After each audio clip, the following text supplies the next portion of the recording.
అన్న రాబోయే premiere show చూసిన నాకైతే చాలా బాగా నచ్చింది. ఏంటంటే మనం అన్ని సినిమాలు వస్తాం, నిత్యానకు చాలా అంటే ఎన్నో సినిమాలు వచ్చాయి అన్ని సినిమాలు కన్నా ఈ సినిమా చాలా బాగుంది. అండ్ పెద్ద కాస్టింగ్ మంచిగా అంటే స్టోరీ లైన్ తీసుకొని చాలా బాగుంది. అంటే ఎంటర్టైన్మెంట్ అవ్వచ్చు అన్న మూవీ కూడా. శ్రీలీల యాక్టింగ్ కూడా చంపేసింది. అండ్ ఇంకోటి అది ద సర్ప్రైజ్, ఆ సర్ప్రైజ్ సాంగ్ కోసం అది కీర్తిక శర్మ సర్ప్రైజ్ చూడడానికి పోయినా నాకైతే సక్సెస్ఫుల్ అన్న.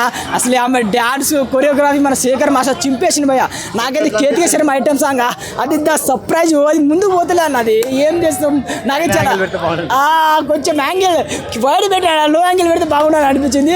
సో అయినా సినిమా పరంగా చూసుకుంటే బాగుందన్న స్టోరీ. అండ్ ఇంకొకటి మెయిన్గా డేవిడ్ వార్నర్ అన్న, అసలు ఆయన హెలికాప్టర్లు ఇంటిస్తాడు భయ్య. అసలు ఆయన క్రికెట్ ఆడుతాడంటే యాక్టింగ్ కూడా ఇలాగ తీసినన్న, అసలు చాలా బాగుంది. మంచి కాస్టింగ్, మంచి స్టోరీ. ఇలాంటి సినిమా కోసం చూస్తున్నాం అన్న. చాలా మంచి సినిమా. నితిన్ కంబ్యాక్ ఇస్తాడు. కానీ ఐమాక్స్లో సినిమాలో నాకు బాధ అనిపించింది. ఒకటి ఏంటంటే స్టోరీ పరంగా బాగుంది, ఇంకా ప్రమోషన్ గట్టిగా వేస్తే బాగుంది అనిపించింది.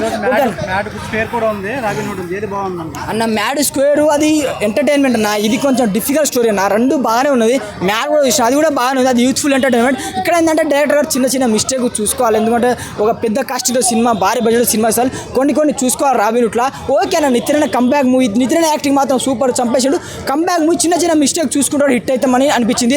మెయిన్గా డేవిడ్ వార్నర్ ఎంట్రీ మాత్రం చాలా బాగుందన్న. నాకైతే చాలా బాగా స్టోరీ కొంచెం ఎక్కడో మిస్ అయ్యడం అనిపించింది. ఓకే నితిన్ యాక్టింగ్ కూడా సూపర్, స్టోరీ మరీ గుడ్ బ్యాడ్ కూడా చూడొచ్చు ఒకసారి.